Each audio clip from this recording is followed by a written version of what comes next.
Hello guys, सबैजनालाई स्वागत छ मेरो आजको नयाँ भिडियोमा। सबैजना सन्चै हुनुहुन्छ होला, म पनि सन्चै छु। आज म बिहान उठेर सबै काम सकेर म लागे खेततिर। आज बिहान खेततिर खास जानुको कारण भने चाहिँ धान निल्न भइसकेको छ, त्यसैले। अनि यो हाम्रो खेत हो, कति राम्रो धान भएछ। म यो खेतमा निल्ने होइन, तल जाने हो धान निल्नको लागि। अनि म लागे धान निल्ने तयारीमा। राम्रोसँग मलाई निल्न आउँदैन। मैले माइतीमा चाहिँ कहिले पनि धान निलेको छैन, यहाँ आएर फर्स्ट धान निल्दैछु।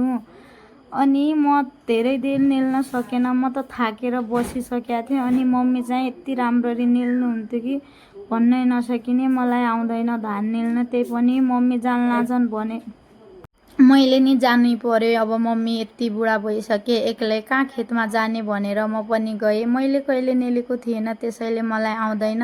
अनि हाम्रो यहाँ आज यति राम्रो मौसम भएको थियो भन्नै नसके। त्यतिखेर नै पानी पर्ने जस्तो भयो। म आएँ घर आउने बित्तिकै त पानी परिसक्यो। मेरो कपडाहरू सबै मैले उठाइसकेको थिएँ, त्यसपछि पानी पर्यो। पानी यति ठुलो पानी पर्यो कि भन्नै नसकिने। अनि यो रुखमा चाहिँ हाम्रो फर्स्ट फल फलेको हो। अनि हजुरहरू कमेन्ट गरेर बताउनु कुन फल हो भनेर चाहिँ। अनि यति पानी पर्यो।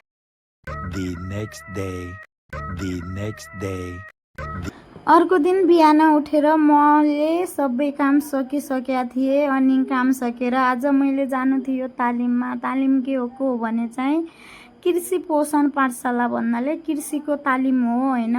त्यसैले म गएँ। अनि मैले छोरीलाई घरमा छोडेर गएको थिएन, किनभने छोरी सानी थिए, त्यसैले छोडेर गएन। त्यसपछि हामी सबै आइसकेका थियौँ। अनि यहाँ तालिम पनि सुरु भइसकेको थियो। आज कृषि पोषण पाठशालामा चाहिँ हामीलाई मिल्न लाग्थ्यो बिउ, सबै हरियो सागपात, यो मौसममा हुने सबै सागपातहरू हामीलाई मिलिरहेको थियो। अनि हामीलाई धेरै सागपातहरू मिले। अनि तालिम पनि सकियो। अनि हामी चाहिँ लाग्यौँ घरतिर जाने बेला म अनि मेरो देउरानी थिएँ। अनि पछि मेरो दिदी पनि आउनुभयो, मेरो जेठानी दिदी।